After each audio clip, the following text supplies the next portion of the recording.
In Formula 1, a little bit of luck can make all the difference between being wiped out into turn 1 or taking an unlikely top step of the podium. But in this series, I want to focus on times that F1 drivers have found themselves bang out of luck. The seasons that on paper at least don't fully reflect the way things should have gone, performance-wise. And to kick things off, I want to wind the clock back 7 years to a driver who's currently off the grid but making a return next year. Humble, often enigmatic, very cheeky. It's 2018, it's Valtteri Bottas. My name's Tommo.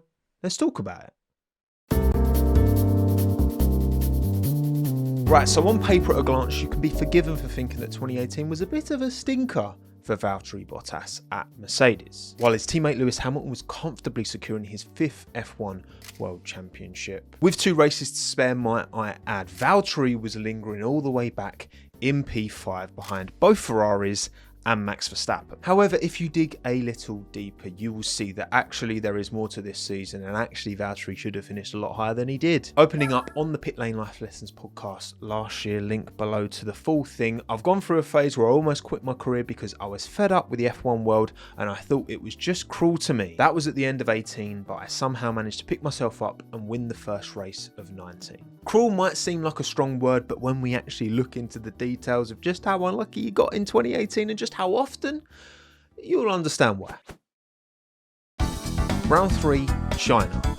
After a strong qualifying on Saturday, Valtteri Bottas would line up P3 at Shanghai behind both Ferraris and half a tenth ahead of his teammate Lewis Hamilton. Then he got an even stronger start, great run off the line around that long right-hander, turn 1 ahead of Kimi Raikkonen, P2. Things were looking good, and as the pit stop phase opened, Mercedes decided on lap 19 to pit VB, go for the undercut to try and get ahead of Seb in the lead, make that fresh tyre advantage count. And it worked perfectly. A rapid outlap from Bottas. He jumped Seb. He's leading the Grand Prix. Fast forward to lap 30 and he's still in the lead, looking pretty comfortable. The race pace was absolutely there, and surely he's winning this race, right? What could possibly go wrong, right?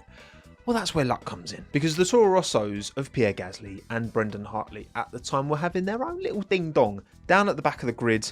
Contact into turn 14, Pierre went for a bit of a send, he was a bit too far back. I think Pierre was in the wrong for this one. Spun his teammate out. It was fairly innocuous contact at first look, but the debris on track resulted in one thing: a safety car. Why was this a problem for Valtteri? Well, cheap pit stops. Mercedes decided to not box either of their drivers, neither did Ferrari, but Red Bull decided to roll the dice, bring in Daniel Ricciardo and Max Verstappen, see if they can pick off the drivers ahead of them one by one.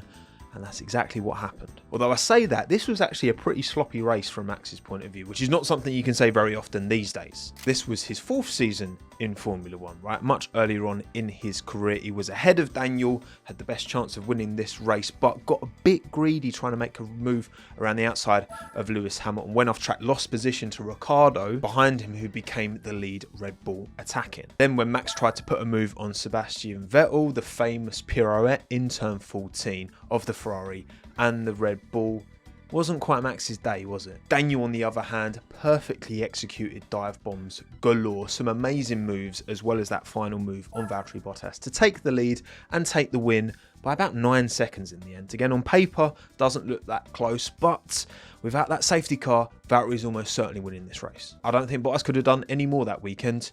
Very unlucky. Round 4, Azerbaijan.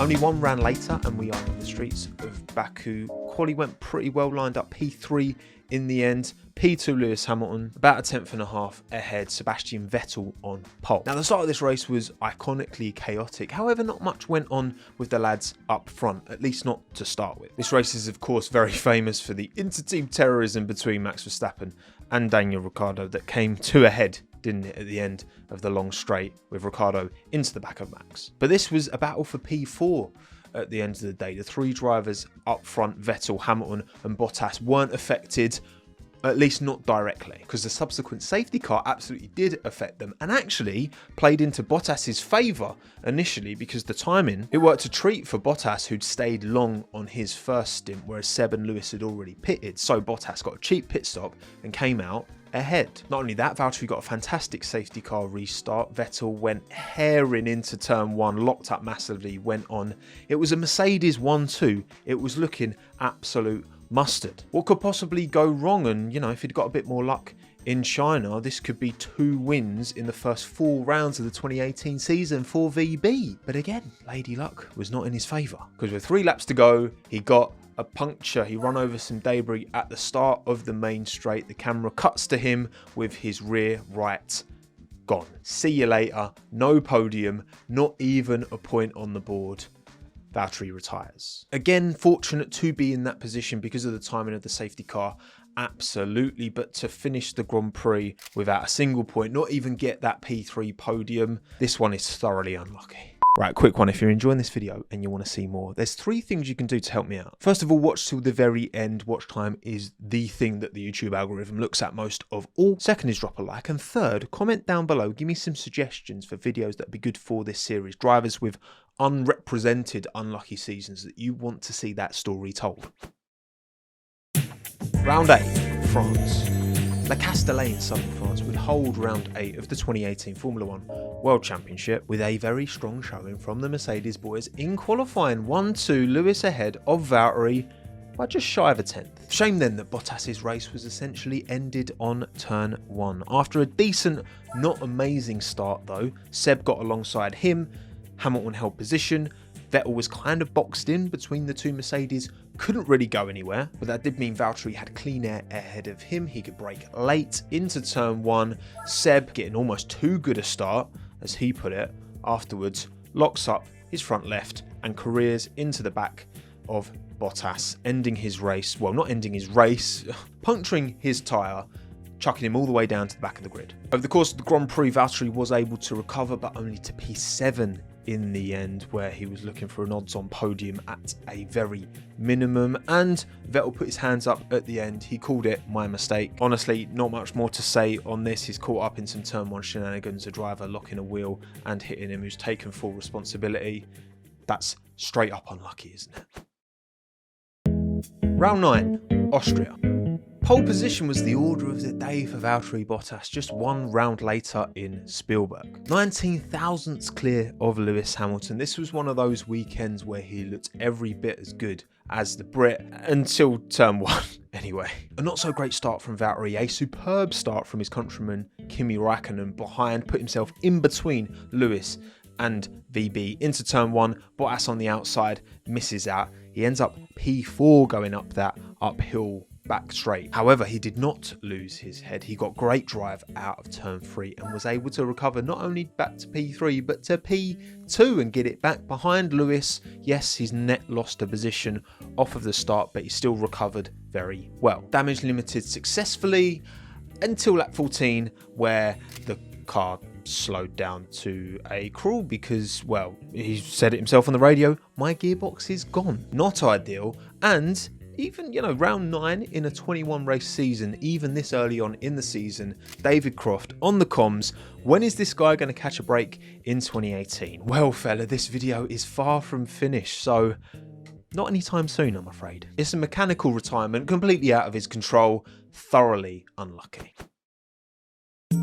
Round 10, Britain. So it is 3 races of back-to-back-to-back Bottas bad luck. Because we're in Silverstone, round 10. Although quali wasn't his best, he lined up P4 with Hamilton on pole, over 3 tenths ahead of him. But no matter, because VB absolutely atoned for it off of the start. A blinding getaway up the inside of Kimi, up the inside of his teammate Lewis into P2, and Kimi and Lewis had their own little ding-dong behind, which meant Lewis was spun out, which means all the eggs were in Valtteri's basket to win for Mercedes. Now, the pit stops here were triggered by incidents on track. So on lap 21, Charles Leclerc's Sauber conked out, which triggered the first load of pits. And then his teammate Marcus Ericsson had a full-on shunt on lap 34, bringing out a proper safety car. Ferrari decided to bring in Seb for fresh tyres, and most of the cars up front decided to do the same.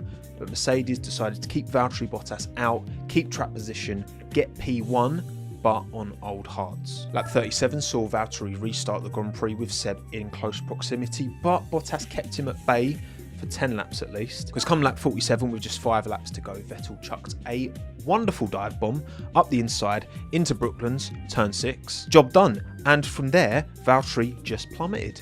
P4 in the end, not even a podium. I guess the question is, would Bottas have gone on to win that race if Mercedes had boxed him when Ericsson had the shunt?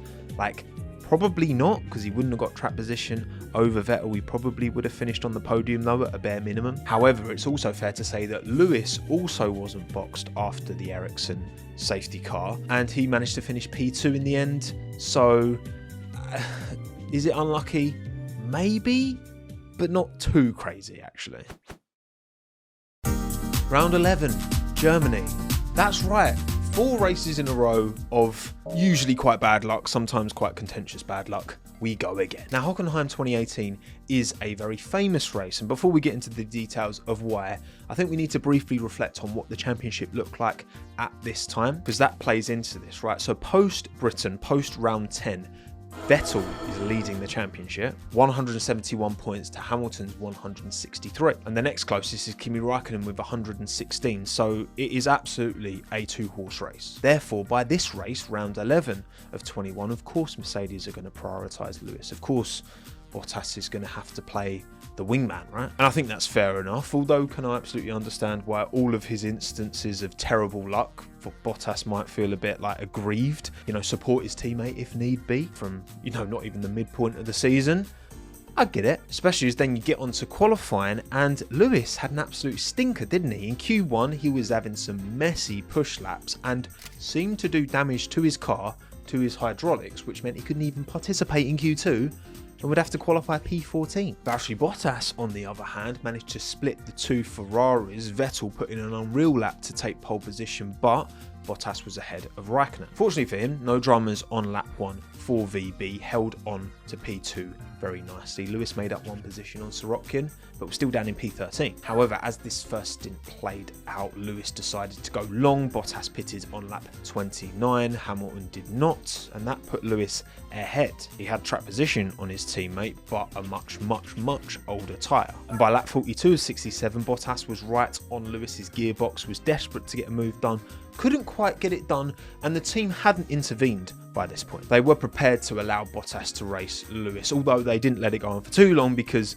then they boxed Lewis finally on lap 42 for the ultra soft, which in itself was a gamble because there was rain in the forecast. Skip to lap 50 and it had begun not torrential but a smattering of rain that caught out a lot of drivers. Leclerc spun, Perez spun, and as we all know, Sebastian Vettel on lap 52 put it in the wall. From the lead as well, the beginning of the end of his 2018 championship fight in hindsight. But the thing is, at the time, no one would have known that. There's still 10 races to go in the season. The championship leader has just crashed out, and the guy who started P14, second in the championship, has put on an incredible recovery drive. Could even win this race, right? Mad how things go like that sometimes. So the safety car comes out for Vettel's crash. The race then restarts on lap 58 of 67, a Hamilton ahead of a Bottas. And Valtteri wanted his P1 back, so he had a couple of little nibbles, a couple of little looks.